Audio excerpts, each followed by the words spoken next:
Hey, welcome to the Youth Podcast from St. Catherine's Church. We hope you are encouraged and inspired.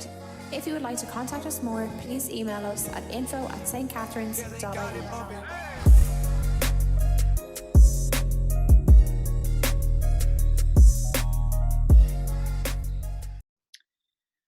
Okay, well, hello everybody. Welcome back to the Youth Podcast at St. Catherine's Youth, part of St. Catherine's Church in Dublin, Ireland. My name is Shane. I get to be the youth pastor there, and we're so excited about another episode. Today, I have a very special guest and friend on with us, Amanda O'Shea, who is part of our church, but also a good friend of mine and does lots of cool things with young people, not just in the city, but around the nation. So I'm going to get her to introduce herself. So maybe tell us a bit about yourself in terms of your family, your work. We would love to know. Sure. Yep. Thanks for having me on the show, Shane. I really appreciate it. I am the national coordinator for Alpha Youth. I'm also the head of development, which just is a fancy title for working with our partnerships. I manage the team in Ireland for Alpha Ireland, and we work well if we're partnering. I'm actually working on a new initiative for this autumn called Better Together with Alpha Ireland, and it's in partnership with other ministries who are doing good work like Youth for Christ and Innovista. And we try to link in, I think our heart is to link in all the time with where the church is already at work, and then how can we serve the church. So Alpha is all about that. All the time we're trying to figure out, okay, what are you up to and how can we help you achieve what you're already doing or what your heart is to do. Mm-hmm. So that's the heart of Alpha, is to serve the church, to serve church leaders and youth pastors in the work that God is calling them into. As far as me personally, I'm quite busy at home as well. I am a foster mom, and my husband, George, and I have 3 foster children at the moment, a 7-month-old, a 4-year-old, and a 7-year-old. And currently we have living with us an older daughter that I fostered a long time ago. And she's in her 30s, and she has a 11-month-old son also living with us. So there's 7 people in the house. Wow. And yeah, it's a lot of fun. It's intense, I have to say. It's very intense. But I love it. My heart is full. It's what I've always wanted, and it's taken a long time to get here. Mm-hmm. But I absolutely love the madness and the craziness and the fun. But it's very busy because of the age that everyone is right now. So, and I know that that's not going to last. So I'm trying to just enjoy the madness and jump into the chaos of all of that. So it's a lot of fun. Yeah, I'd say so. And I've known you for a long time now, I think. And I've got to know your family a little bit, particularly your husband, George/Haji, who is amazing and so much fun. And I love spending time with him and playing football. And I'm sure he's missing that right now. He is. He says you should be asking him for this podcast. And why are you not talking to him instead of me? Another episode. Everybody will love Haji. I promise you that. He's amazing, and so is your family, and I love you both a lot. So I'd say it is crazy. We have Harlem, who's almost 1 year old, and it's crazy with her in the mornings and the evenings. She just wants to play and have fun and so much energy. They're all go, aren't they? It's just nonstop. All go. Yeah. But so I couldn't imagine how you're doing it, but big credit to you. Well done. I think it's your heart. You have an amazing heart for people and for your family. So I wanted to ask, apart from looking after your family and being there and being present at home, what are some of the things you're trying to do in a sense of coping with this COVID-19 and the season we're finding ourselves in? Yeah, so that's a great question. I think in the beginning, it just felt like life sped up a bit, didn't it? It just felt like everything was suddenly on Zoom and online, and you thought you were just going to be being able to rest more, but actually I'm having to be a lot more intentional. And I think because it's a new reality, and I wasn't quite sure in the beginning. I was like, oh, okay, so what is the rhythm? And for us, it was actually more intense because we're having to homeschool the children. So they're here 24/7, as well as I'm working full time. And then as well as my husband's doing an animation course, happened to just start that in January, 2.5 days of the week. goodness for Chelsea, my oldest, who is here with us. She's been helping us out loads, but we Yeah. obviously don't want to put too much on her, and we want this to be shared. I think I'm just really loving the constant touch points I get to have with my kids all day. And I just didn't expect that. Like typically I'm like really delighted to see them go to school in the morning. So I wasn't sure how I would cope with that, because the volume in my house is like, it's, the decibels are intense. I can't even describe to you. I think the moment they wake up to the moment they go to sleep, they don't stop talking, which is great. I love that. But on the weekends, I find a bit of space to clean the house or cook. I know that I actually enjoy those things. Take walks, and I catch up with my family and friends, maybe on a call. So those kind of things are keeping me occupied and happy during this COVID. No, that's so good. I think, one of the things you mentioned that stood out to me was just taking a break from technology. I think that's key, particularly with the time that we find ourselves in, where, whether we're a young person or an older person, we're always on our laptop or our phone for a call, whether that's school or work. We're constantly having to engage on it. So I think taking time away and using that time to go outside to see nature for what it is, and to maybe spend time with friends or family, sometimes with a distance. I think that's so refreshing for the soul, and especially as well with, I think a lot of the word I'm hearing recently is the word complacency, and I think people have become quite complacent in how things are happening. That just, they just kind of went casually about some of the things that we're doing, and just to remember that, technology has its effect on us, and it will continue to do that, good and bad. But I would just really encourage you to take time on and off it, because I think it's just so great to get outside. I'm looking at the sun now, and I'm like, I wish. I know. It's I wish calling our name, Shane. It's calling your name. Get outside. But so one of the other things I just wanted to ask you was, a lot of the I guess people who watch this and engage with this are young people at St. Catherine's, and I really want to make sure that we're speaking to them and encouraging them in this season. So you love young people. You have been involved in youth ministry for a long time in different roles and wearing different hats, and I really love that about you. So I want to ask you this question: what would you say to a young person right now who's having a difficult time during this period, who actually maybe hate staying inside, who hate being isolated, and also those who have exams and they're so worried and filled with anxiety? What would you say to those young people right now? I would say to be kind to yourself and to others. Extend as much patience as possible. Try to find the why behind doing things. So like studying. So this, I'm comparing it to like walking in the Spirit as opposed to walking under the law. This idea of finding the why behind things will help give you the support of not just doing it out of obligation, which I would consider the law, working under the law, which, as you and I both know, doing things out of obligation or out of the law, place of the law, will just wear you out. There's a verse I'd love to read to you, if that's okay. It's in Galatians 5 and 16 to 18 in the Message. And it says, "My counsel is this: live freely, animated, motivated by God's Spirit. Then you won't feed compulsions of selfishness. For there is a root of sinful self-interest in us that is at odds with the free spirit, just as the free spirit is incompatible with selfishness. These two ways of life are antithetical, so that you cannot live at times one way and at times another way, according to how you feel on any given day." It's that complacency you're talking about.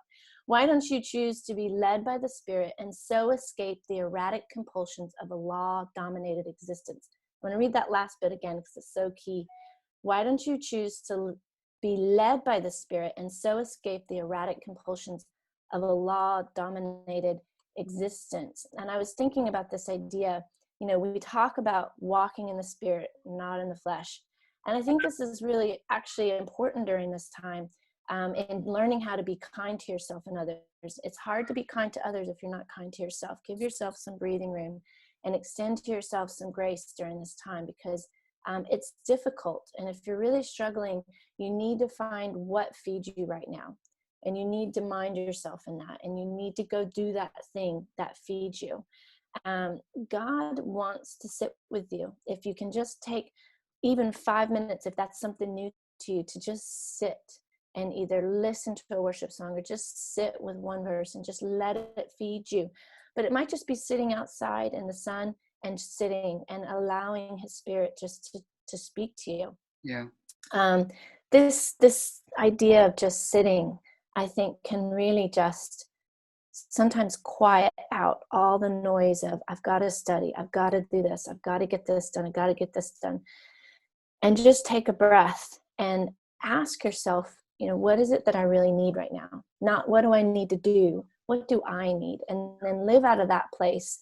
And then it'll help you to extend that to others if you'll do that. So I think walking in the spirit and not in the flesh is super important, because the law, it says of the law is sin and death, isn't it? But the law of the spirit is life in Christ Jesus is freedom. Yeah. And I think that would be my message for them right now. That's so good and so helpful for our teenagers. I've been thinking a lot around just even being aware of God at work in our lives. Not just God at work, but God's activity around us. And I think, it's somewhat what you're talking about there, in that sense of freedom and being able to get ourselves outside and being able to see what God is doing and where God is working. And, I've been focusing on a text in Luke chapter 17, verses 11 to 19, the story of the 10 lepers, and one comes back after being healed and cleansed. And, what happened was really is that 10 were healed, but only one was aware.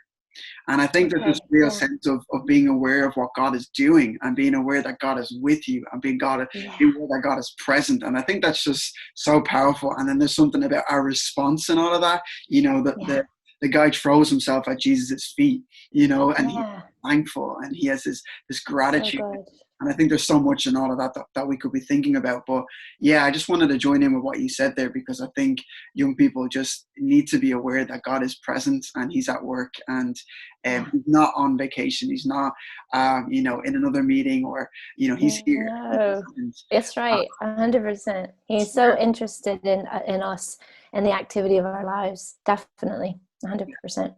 Totally. And he wants us to share with him about how we're dealing with this, how we're finding it, what emotions are coming to the top, what we're filled with, whether that's fear, anxiety, worry. I think he wants us to talk about it with him and be in a relationship with him. So that's so helpful. The other question I just want to ask them was, where do you see like youth ministry at the end of all of this? Like the way we normally would meet and gather and do things. Like I feel like, a lot of the conversation around, where we're at with things is that there's going to be a new normal for everything, but the church included in that and youth ministry included in that. So what does that mean? Like, what can we kind of, suggest with all of that? What comes to your head and your heart when you think of that question?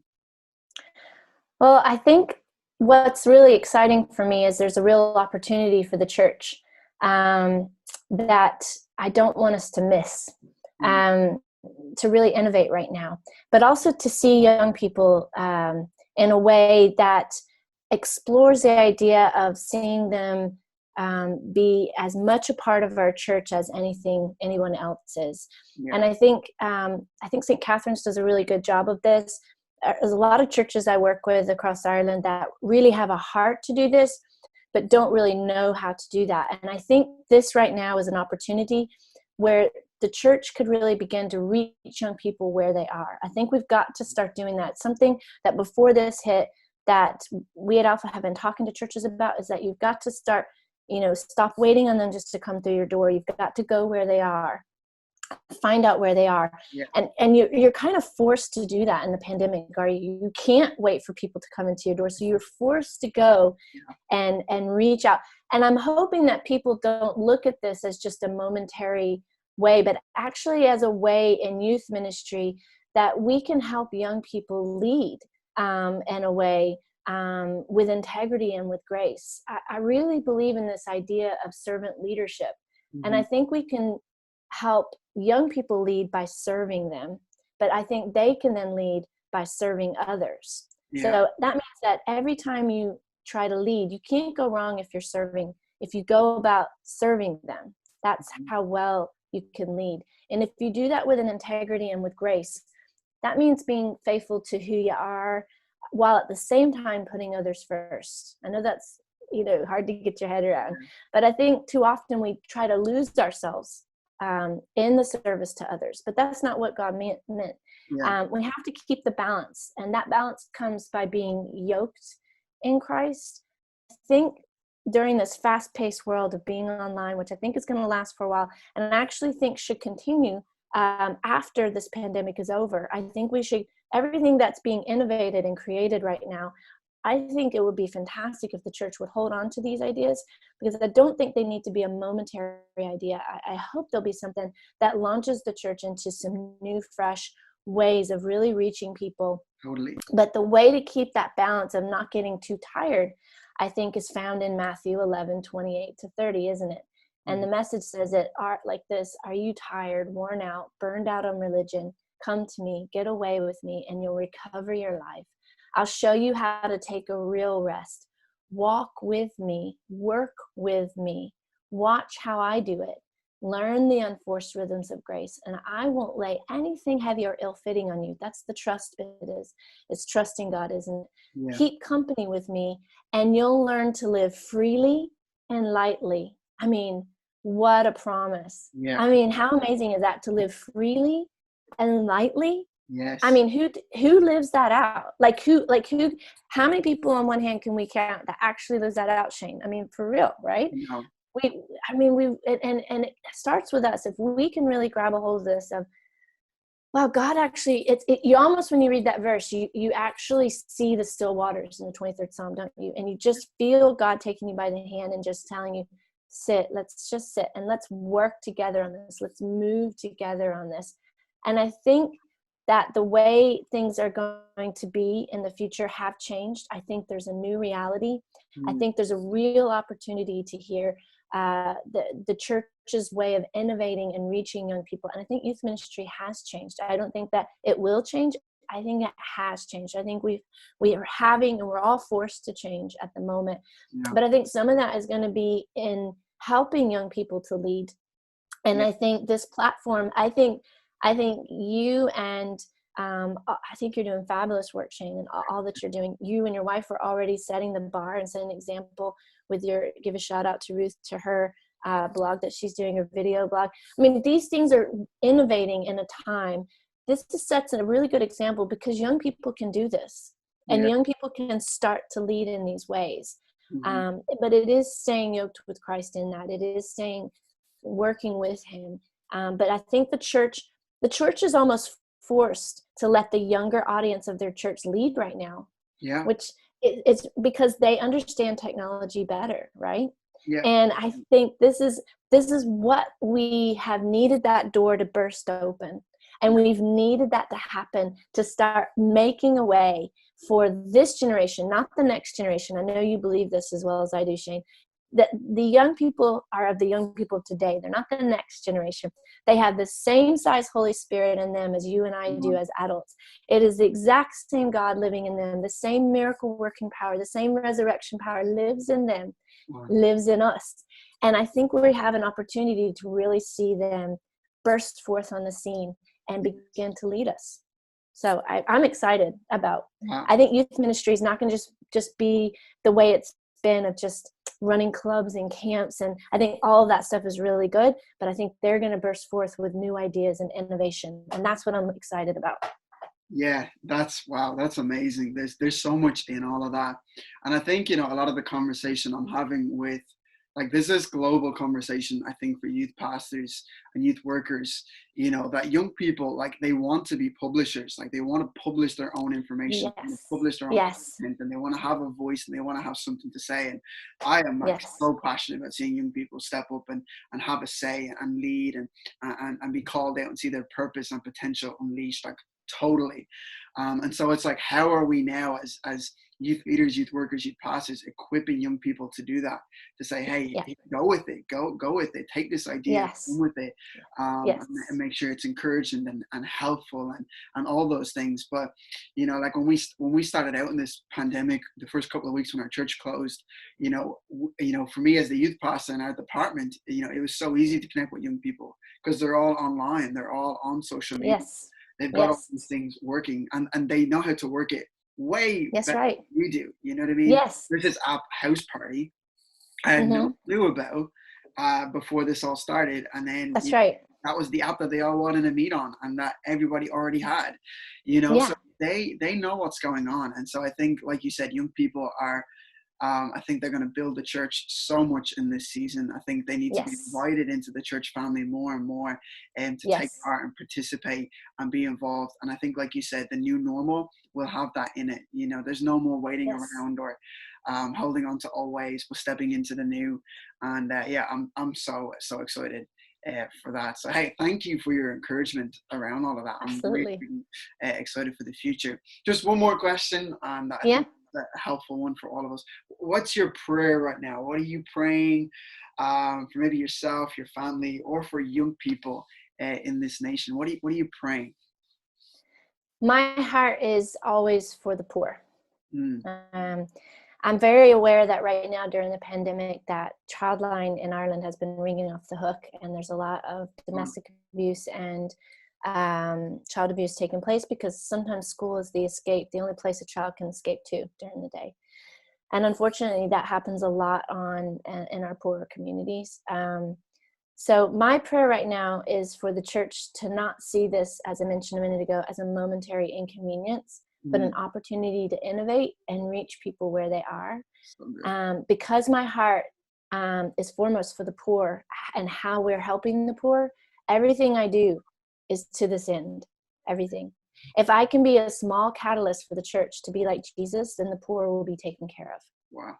Because I believe that when the church is who they're supposed to be, the community will be taken care of and the poor will be taken care of. So everything I do is around that, and that is my prayer. And that goes for my family too. Like everything that we get involved with externally is to help the poor. We try to do anything to get involved with. That's my heart. I'm always my head hums with, that's why I mentioned the home, the show, The Home. It's all about helping anything I'm gravitating towards. It's around that. And that is my prayer, because I don't think it's talked about enough. I don't think the poor are talked about enough. And I think it should be the thing we talk about the most. Yeah. Wow. Totally. That's awesome. And there's so much in all that you've said today. I'm just wondering if there's anything that you've wanted to say that you missed before we close this off. Is there anything you'd like to add? No, I think I said loads. I feel like I talked longer than you probably wanted me to.